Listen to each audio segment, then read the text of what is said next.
আজকের মানুষ বাংলায় বুঝতে পারছে যে কেন এদেরকে বাংলা বিরোধী বলা হয়েছে, কেন এদেরকে জমিদার বলা হয়েছে, কেন এদেরকে বলেছি বাংলা বিরোধী। তার কারণ শুধুমাত্র বাংলার প্রকল্প নয়, বাংলার রাস্তা, বাংলার বাড়ি, গরিব মানুষের 100 দিনের পারিশ্রমিক, 100 দিনের কাজের বরাদ্দই বন্ধ নয়, মানুষকে ভাতে মারতে চেয়েছে এই বিজেপির নরেন্দ্র মোদীর সরকার। তাই আজকে শুধুমাত্র এরা বাংলার প্রকল্পের টাকা বন্ধ করেই শান্ত নয়, বাংলার গরিব মানুষকে তার মৌলিক অধিকার থেকে বঞ্চিত করতে এসআইআর নিয়ে এসছে। এরা নিয়ে এসছে এসআইআর, আর মানুষ গণতান্ত্রিকভাবে ভোটের বাক্সে জবাব দিয়ে করবে এদের বিরুদ্ধে এফআইআর।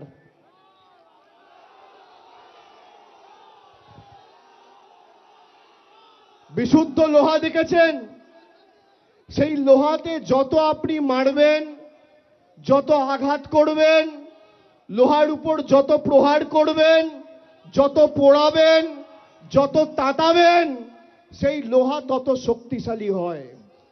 তৃণমূল কংগ্রেস দলটা বিশুদ্ধ লোহার মতো, যত আপনি অত্যাচার করবেন আর যত আপনি আঘাত করবেন, তৃণমূল কংগ্রেসের কর্মীদের মনোবল তত চাঙ্গা হবে আর দল তত শক্তিশালী হবে। আমি তো প্রায় 2 মাস আগে বলেছি যে এসআইআর করার পরেও আপনার যত শক্তি আছে আপনি প্রয়োগ করুন, তৃণমূল কংগ্রেসের আসন সংখ্যা বাড়বে। বলেছি কিনা? বিজেপির নেতাদের ক্ষমতা থাকলে চ্যালেঞ্জ অ্যাকসেপ্ট করুক, কেউ মানা করেনি। তাহলে বিজেপির নেতা কর্মীরা এত ভয় পাচ্ছে কেন? এত ভয় কিসের? 2 দিন আগে দেশের স্বরাষ্ট্রমন্ত্রী এসে এখানে বলেছে আমরা সোনার বাংলা করব। তাহলে পাশে ত্রিপুরা, সোনার ত্রিপুরা হচ্ছে না কেন? সোনার আসাম হচ্ছে না কেন? সোনার বিহার হচ্ছে না কেন? মধ্যপ্রদেশে জল খেতে গিয়ে 11 জনের মৃত্যু। একটা মানুষকে বেঁচে থাকতে তার পানীয় জল প্রয়োজন, সেই পানীয় জল যে বিজেপির ডবল ইঞ্জিন সরকার দিতে পারে না, সেই বিজেপির গণতন্ত্র আর মানুষের অধিকার নিয়ে কথা বলার কোনো মৌলিক অধিকার নেই। যে বিজেপি আমলে দিল্লিতে বায়ু দূষিত হয়ে গেছে, মানুষ নিঃশ্বাস নিতে পারে না, জল দিতে পারে না, বায়ু দিতে পারে না, বলেছিল বছরে 2 কোটি বেকারদের চাকরি দেব। নরেন্দ্র মোদী আজকে ক্ষমতায় 11 বছর। 11 বছরে তাহলে কত চাকরি দেওয়া উচিত? 1 বছরে যদি 2 কোটি চাকরি দেওয়ার কথা এরা বলে থাকে, তাহলে 11 বছরে কত চাকরি হয়? 22 কোটি। কত চাকরি হয়? এদিকে যারা আছেন, 1 বছরে 2 কোটি চাকরি দেবো বলেছিল, 11 বছরে কত চাকরি হয়? 22 কোটি।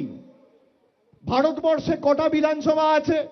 যেমন বাংলায় 294টা বিধানসভা রয়েছে, ভারতবর্ষ জুড়ে 4123টা বিধানসভা আছে।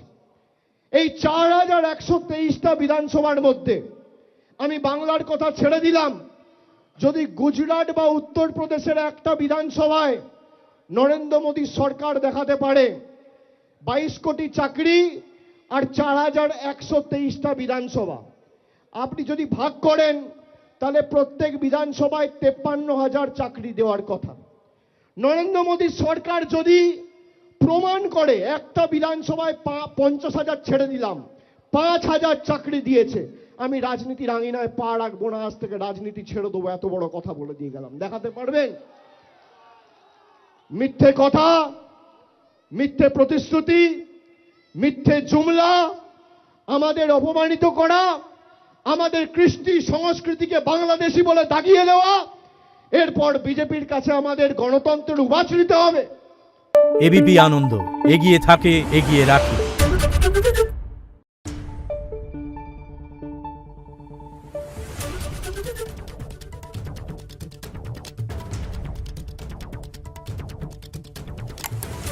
Thank you.